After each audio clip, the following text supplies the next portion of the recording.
योगी आदित्यनाथ पहुंचे, क्या कुछ कह रहे हैं सुनवाएंगे। वे उत्कृष्ट संस्थाएं जो दिव्यांगजन कल्याण के कार्यक्रम के साथ लगी हुई हैं, उनके प्रतिनिधिगण, प्रशासनिक अधिकारीगण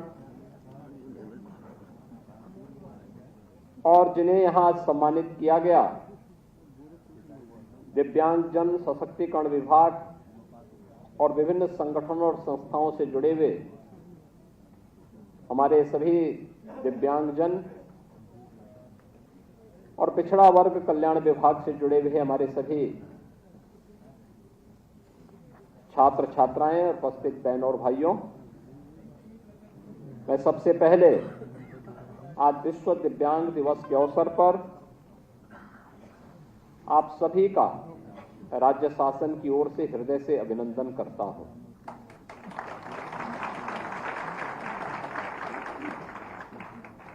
आज का दिवस हम सबके लिए दुनिया भर के दिव्यांगजनों के लिए भी और राष्ट्रीय अधिवक्ता दिवस भी है। देश के प्रथम राष्ट्रपति डॉक्टर राजेंद्र प्रसाद जी की पावन जयंती भी है। मैं इस अवसर पर देश के प्रथम राष्ट्रपति, जो स्वतंत्रता संग्राम सेनानी थे, एक प्रखर अधिवक्ता थे, देश के संविधान सभा के अध्यक्ष भी थे और स्वतंत्र भारत के अंदर जब भारत गणराज्य ने अपने संविधान अंगीकार किया तो देश के प्रथम राष्ट्रपति के रूप में दो सफल कार्यकाल को आगे बढ़ाने वाले पहले राष्ट्रपति थे। आज उनकी स्मृतियों को विनम्र नमन करते हुए अपनी श्रद्धांजलि भी देता हूं और आप सभी राज्य भर के दिव्यांगजनों का, पिछड़ा वर्ग कल्याण से जुड़े हुए अपने सभी छात्र छात्राओं का हृदय से अभिनंदन करते हुए उन्हें इस दिवस की बधाई देता हूं। हम सब जानते हैं कि दिव्यांगता एक शारीरिक कम मानसिक स्थिति मानी जाती है और आदरणीय प्रधानमंत्री जी ने यह शब्द देकर के, उनकी भावनाओं को सम्मान देकर के उन्हें गरिमामय पूर्ण तरीके से जीवन में हर क्षेत्र में आगे बढ़ने के लिए एक नई प्रेरणा प्रदान की। हमारे दिव्यांगजनों को जब भी अवसर मिला तो प्रधानमंत्री जी के द्वारा दिया गया यह शब्द उसकी पुष्टि किया है। याद करिए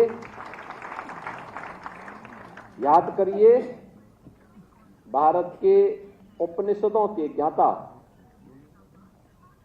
उस ऋषि को अष्टवक्र के रूप में जिन्हें हर सनातन धर्मावलंबी स्मरण करता है। याद करिए भगवान श्री कृष्ण पर लिखी गई किसी रचना में क्या महाकवि सूरदास के बगैर वो पूरी हो सकती है क्या? याद करिए दुनिया के अंदर के उस भौतिक विज्ञानी का जो स्टीफन हॉकिंग के नाम पर जिन्होंने ब्रह्मांड की थ्योरी को दुनिया के सामने प्रस्तुत किया। और याद करिए इस समय देश के अंदर अपनी दिव्य वाणी से समाज को एक नई दिशा देने वाले जगतगुरु रामानंदाचार्य स्वामी रामभद्राचार्य जी का, यानी ऐसे अनेक उदाहरण हमारे सामने हैं जिन्हें मंच मिला, थोड़ा समाज का प्रोत्साहन और संबल मिला उन्होंने अपनी प्रतिभा का लाभ देश को दिया है, दुनिया को दिया है, मानवता को दिया है। किसी से कम नहीं, ये साबित किया है। और विश्व दिव्यांग दिवस इसी दृष्टिकोण को अपनाने के लिए समाज को एक नई प्रेरणा प्रदान करने का माध्यम है। यह हमारा सौभाग्य है कि राज्य के अंदर आज के समय में दो दिव्यांग विश्वविद्यालय हैं। डॉक्टर शकुंतला मिश्रा राष्ट्रीय पुनर्वास विश्वविद्यालय लखनऊ में और जगतगुरु रामभद्राचार्य विश्वविद्यालय चित्रकूट में, दोनों राज्य सरकार के द्वारा अनुदानित हैं, राज्य सरकार के द्वारा संचालित हैं। हमारे राज्य के अंदर अलग अलग क्षेत्रों में कहीं दृष्टिबाधित के लिए है, कहीं पे मूक बधिर बच्चों के लिए है, कहीं पे अन्य बच्चों के लिए भी इस प्रकार के कॉलेजेस संचालित हैं। लेकिन मेरा यह मानना है कि इनकी संख्या को बढ़ाने की आवश्यकता है। इनमें प्रशिक्षित शिक्षक हो, उन्हें अच्छा मानदेय मिले, अच्छी सुविधाएं मिले, इनके लिए अच्छा प्रशिक्षण हो, तकनीक से उन्हें कैसे भरपूर सक्षम बनाया जाए, इस पर और कार्य किए जाने की आवश्यकता है, जिससे हमारे दिव्यांग जनों की पूरी प्रतिभा का लाभ समाज भी ले सके, देश भी ले सके और दुनिया भी ले सके। और उसी दृष्टि से आज का एक कार्यक्रम यहां पर किया गया है, जिसमें 19 महानुभावों को राज्य स्तरीय पुरस्कार से सम्मानित किया गया है। 46 मेधावी छात्रों को यहां पर आज उन्हें सम्मान प्रदान किया गया है। आप सोचिए, इनमें से जो भी छात्र है वह अपनी परीक्षा में 90%, 75 से 90% तक अंक प्राप्त किया है। उन्होंने कुछ नयापन किया है। और आपने देखा होगा, कार्यक्रम की शुरुआत में ही जो स्वागत गीत उन दिव्यांगजन बालिकाओं के द्वारा सुनाया जा रहा था, कितनी मधुर थी, कितनी मिठास थी उस गीत में ही। यानी ये उनकी प्रतिभा को प्रदर्शित करता है। इतनी बड़ी संख्या में सभागार भरा पड़ा है। मैं भौचक था कि जब हम लोग यहां पे कार्यक्रम चल रहा था, सामान्यतः अन्य लोग होते, हो हल्ला सुनता, सब कुछ हो रहा था, होता भी है भाई, 2 लोग होंगे, 4 लोग होंगे, 10 लोग होंगे, बैठे होंगे, आपस में थोड़ा बातचीत कर लेते हैं और उसके कारण पूरा सभागार फिर प्रभावित होने लगता है। मैं देख रहा था, कार्यक्रम चल रहा था, वे सभी बच्चे एक दूसरे से बात भी कर रहे थे, इशारा में सब काम उनका चल रहा था, लेकिन कहीं हो हल्ला भी नहीं था। ये चीजें दिखाती हैं कि कैसे समाज की व्यवस्था चुपचाप की जानी चाहिए। और ये दिखाता है कि कार्यक्रम के लिए अगर चुपचाप तैयारी करेंगे तो रिजल्ट आपकी प्रतिभा को स्वयं प्रदर्शित कर देगा। और यह कार्यक्रम आज उसका प्रमाण है। एक कार्यक्रम आज उसका प्रमाण है। 40 दिव्यांग जनों को सहायक उपकरण का वितरण हुआ है। इस कार्यक्रम के आने के पहले मैंने बाहर उन बच्चों को सहायक उपकरण वितरित किए थे और 324 दिव्यांग विद्यार्थियों को हमने टैबलेट आज भी वितरित किए हैं। यहाँ पे कुछ को यहाँ पे दिए हैं, कुछ को वहाँ पे उपलब्ध हो गए हैं। और इस अवसर पर हम लोगों ने 2,53,211 पिछड़ा वर्ग से जुड़े हुए छात्र छात्राओं को 54 करोड़ 38 लाख की छात्रवृत्ति उनके खाते में डीबीटी के माध्यम से भी यहां पर सीधे उनके अकाउंट में भेजी है। आप सोचिए, 2,53,211 बच्चों को ये स्कॉलरशिप आज मिल गई है। यानी समय के पहले ये सारा कार्य विभाग के द्वारा किया गया है और 28 युवाओं को जो पिछड़ा वर्ग से जुड़े हुए हैं उन्हें कंप्यूटर प्रशिक्षण का प्रमाण पत्र भी आज यहां पर उपलब्ध हुआ है। यानी कार्य करने की इच्छा शक्ति होनी चाहिए, बाधा फंड नहीं है। सरकार पैसा देना चाहती है, सरकार संस्थान खोलना चाहती है, लेकिन उस पर समयबद्ध निर्णय लेकर के हमें तेजी के साथ आगे बढ़ना होगा और उस बढ़ने का ही परिणाम है। याद करिए, जब हम लोग 2017 में आए थे तो केवल 7 से 8 लाख दिव्यांगजनों को पेंशन मिलती थी प्रदेश में, और वह भी 300 रुपया, 300 रुपया। और उसमें भी वो 6 महीने का एक बार आता था, तो उसमें से आधा पैसा बाबू खा जाता था। हम लोग आए, हम लोगों ने कहा कि पैसा उसके खाते में जाना चाहिए, सीधे पैसा। अगर मोदी जी ने उसके लिए पैसा भेजा है, राज्य सरकार पैसा दे रही, तो पैसा उसके खाते में, लाभार्थी के खाते में जाना चाहिए। और हम लोगों ने 300 से बढ़ाकर के इस राशि को 1000 रुपया किया। आज मुझे बताते हुए प्रसन्नता है, 11 लाख दिव्यांगजन, 11 लाख दिव्यांगजन प्रदेश के अंदर 12,000 रुपये सालाना पेंशन की सुविधा का लाभ प्राप्त कर रहे हैं हर वर्ष, और पैसा उनके अकाउंट में सीधे जाता है, बीच का मध्यस्थ गायब, सीधे सरकार के साथ उसका तारतम्य स्थापित हुआ है। और यह कार्य प्रदेश के अंदर लगातार हम लोग इन कार्यक्रमों को आगे बढ़ाने का काम कर रहे हैं। इसके साथ ही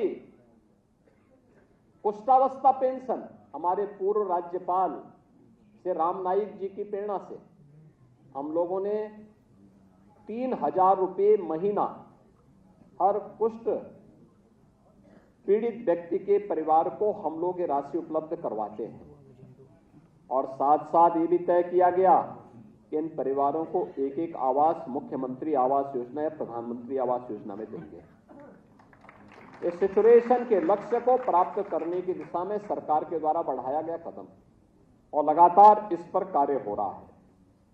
इसके अलावा अन्य तमाम प्रकार के कार्यक्रम प्रदेश के अंदर संचालित हो रहे हैं, जिसमें चाहे वह केंद्र की हो या राज्य की हो, इसमें दिव्यांगजन के लिए 4% राजकीय सेवाओं में आरक्षण की व्यवस्था भी की गई है।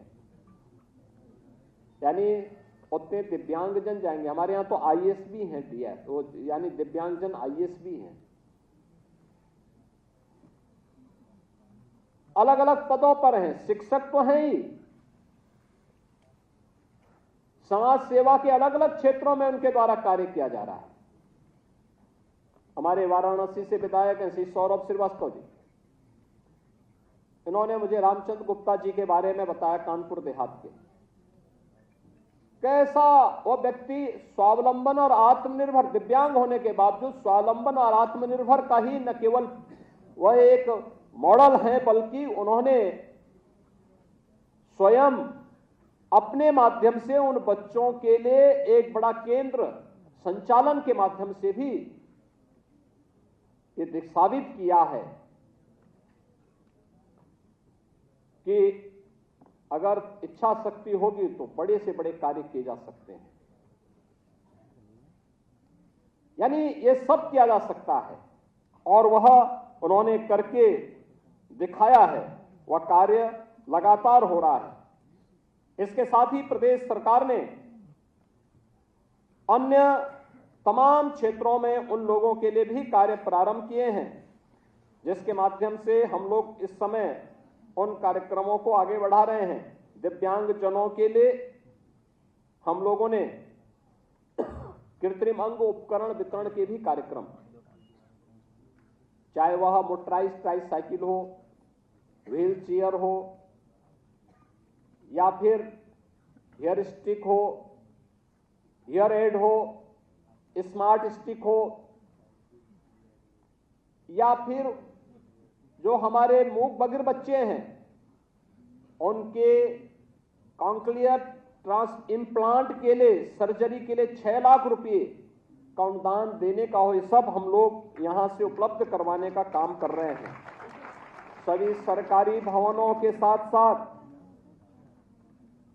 सभी संस्थाओं के लिए कहा गया कि दिव्यांग जनों के लिए उस भवन में चढ़ने के लिए रैंप बनवाएं, जिससे वे आसानी से अपने भवन के अंदर जा सकें और उन्हें अच्छी सुविधा उपलब्ध हो सके। उनके लिए बाधा रहित शौचालय का निर्माण, उनके लिए अन्य सुविधाएं उपलब्ध करवाने के लिए भी कार्य किया गया है। और परिवहन निगम की बसेज में हम लोगों ने उनको निःशुल्क यात्रा के लिए भी 40 करोड़ रुपए की व्यवस्था की है, जिससे वे परिवहन निगम की बसेज में फ्री में यात्रा कर सकें। यह सुविधा भी उपलब्ध करवाई गई है। इसके अलावा शादी ब्याह के लिए भी कि 40% दिव्यांगता वाले दंपतियों से, पति अगर दिव्यांग होने पर 15,000 रुपये, पत्नी के दिव्यांग होने पर 20,000 रुपये और दोनों के दिव्यांग होने पर 35,000 रुपये की सहायता भी हम लोग उन लोगों को उपलब्ध करवाते हैं। दुकान संचालन के लिए भी अनुदान की राशि उपलब्ध करवाई जा रही है, यानी निर्माण के लिए 20,000 रुपये, दुकान, गुमटी या हाथ का ठेला संचालन के लिए 10,000 रुपये की धनराशि उन्हें प्रदान की जाती है। और इस दिशा में भी अब तक लगभग 500 दिव्यांग जनों को इससे लाभान्वित किया गया है।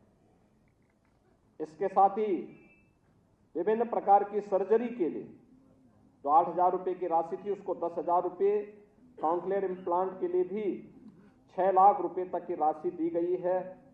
और इसमें अब तक 24 ऐसे कॉन्क्लियर इम्प्लांट की सर्जरी प्रदेश के अंदर हम लोगों ने इस वर्ष में अब तक संपन्न करवाई है, जिससे ये सुविधा उन्हें उपलब्ध हो सके। प्रदेश के अंदर तमाम ऐसी संस्थाओं को संचालन करने के लिए भी सरकार मदद कर रही है, चाहे वह प्री प्राइमरी से लेकर के बचपन डे केयर सेंटर्स की स्थापना का है, चाहे वह प्रदेश के अंदर मानसिक मंदित आश्रय गृह और प्रशिक्षण केंद्र की स्थापना का है, जिसमें मेरठ, बरेली और गोरखपुर में ये संचालित हैं। और अन्य तमाम प्रकार के कार्यक्रमों को भी आगे बढ़ाने के लिए सरकार के द्वारा एक प्रयास प्रारंभ किया गया है, जिस पर हम लोग विभाग को कह रहे हैं इसको और तेज गति से आगे बढ़ाने की आवश्यकता है, बहुत दूर तक जाना ना पड़े, क्योंकि अधिकतर वे परिवार अपने आप में गरीब होते हैं। जिन परिवारों में दिव्यांगजन बच्चे रहते हैं तो ज्यादा दूर तक ले जाने की उनकी सामर्थ्य और शक्ति नहीं होती, इसलिए लोकल स्तर पर यह सुविधा मिल सके तो इस बारे में भी हमें कार्य करते हुए आगे बढ़ना पड़ेगा। इसके अलावा अन्य तमाम प्रकार के कार्यक्रम, दिव्यांगजनों की प्रतिभा और ऊर्जा क्या है, इसका सबसे अच्छा उदाहरण था अभी पेरिस ओलंपिक का। पैरा ओलंपिक में क्या शानदार प्रदर्शन था हमारे दिव्यांगजन खिलाड़ियों का, क्या प्रदर्शन उन्होंने किया था। यानी मेडल की झड़ी लगवा दी थी।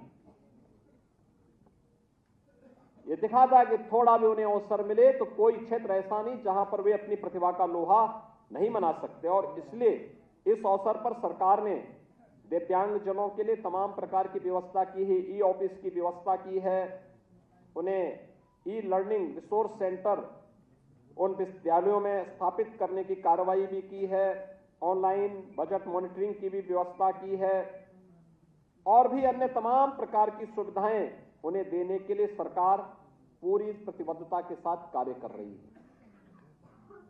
दूसरी ओर पिछड़ा वर्ग कल्याण विभाग से जुड़े हुए भी तमाम ऐसे कार्यक्रम हैं जिस पर सरकार ने पूरी प्रतिबद्धता के साथ आगे बढ़ाया। मैं आपको मुझे बताते हुए प्रसन्नता है कि 16-17 में जो पिछड़ा वर्ग कल्याण विभाग में कुल बजट दिया जाता था, वो दिया जाता था मात्र 1295 करोड़ का, और हम लोगों ने इस राशि को बढ़ा करके अब तक किया है लगभग 2800 करोड़ रुपया, यानी लगभग 116% की इसमें वृद्धि की गई है,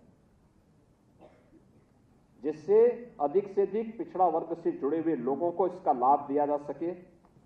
जो पूर्व दशम छात्रवृत्ति की योजना है, 16-17 में कुल 107 करोड़ रुपए इसके लिए बजट आवंटित थे, जिसमें 5,19,000 छात्र छात्राएं इससे लाभान्वित होती थी। हम लोगों ने इस राशि को बढ़ा करके 160 करोड़ 16 लाख किया है, और इसमें अब 7,58,000 छात्र छात्राएं इस योजना का लाभ ले रही है। ऐसे ही जितने भी छात्र छात्राएं, हमने 24-25 में एक और संशोधन किया है कि अब पिछड़ा वर्ग से जुड़े हुए जितने भी पात्र छात्र हैं, उन सभी छात्र छात्राओं को हम पेंशन छात्रवृत्ति उपलब्ध कराएंगे, और इसके लिए 300 करोड़ रुपए की व्यवस्था की है, जिसका अभी हम लोगों ने 2,53,211 छात्रों को इस सुविधा से लाभान्वित किया है। मैं उन सबको बधाई देता हूं जो पहली बार छात्रवृत्ति पिछड़ा वर्ग कल्याण से जुड़े हुए छात्र उपलब्ध प्राप्त कर रहे हैं। ऐसे ही दसमोत्तर छात्रवृत्ति का है, इसमें 16-17 में यहां पर उस समय कुल 983 करोड़ रुपए की लागत से 13,64,000 बच्चे इस योजना का लाभ प्राप्त करते थे, और उसमें दसमोत्तर छात्रवृत्ति केवल 11,13,000 छात्रों को शुल्क प्रतिपूर्ति का लाभ दिया जाता था। आज हम लोग इसमें 2,070 करोड़ रुपए से हम लोगों ने 19,80,000 छात्र छात्राओं को दसमोत्तर छात्रवृत्ति और शुल्क प्रतिपूर्ति का लाभ आज ये उपलब्ध करवाया जा रहा है। 16-17 की तुलना में अगर आप देखेंगे तो आज 1100 करोड़ रुपए अतिरिक्त हम लोग दसमोत्तर छात्रों को छात्रवृत्ति और शुल्क प्रतिपूर्ति का लाभ दे रहे हैं, जिसमें 7 लाख अतिरिक्त बच्चे लाभान्वित हो रहे हैं। यानी इसी प्रकार से अनुदान की राशि को अगर आप देखेंगे तो 16-17 में कुल 14,155 करोड़ रुपए की लागत से 141 करोड़ रुपए की लागत से 70,000 बेटियों को लाभ प्राप्त हो पाया था, और इस समय 200 करोड़ रुपए की लागत से 1 लाख बेटियों को इसके माध्यम से लाभान्वित किया जा रहा है। कंप्यूटर प्रशिक्षण का काम भी इसमें काफी बढ़ोतरी की गई है।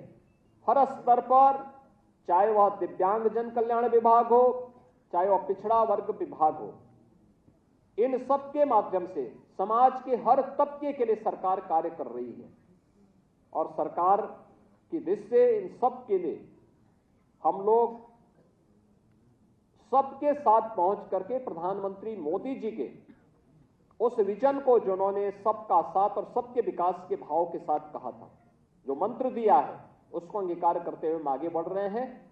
आज जब विश्व दिव्यांग दिवस है, इस अवसर पर प्रदेश भर के दिव्यांगजनों को एक सशक्त मंच राज्य सरकार, सामाजिक संस्थाएं और धर्मार्थ संस्थाएं मिलकर के आगे बढ़ाने में योगदान दे पाएंगी। इस विश्वास के साथ मैं प्रदेश भर के सभी दिव्यांगजनों को हृदय से बधाई देता हूं।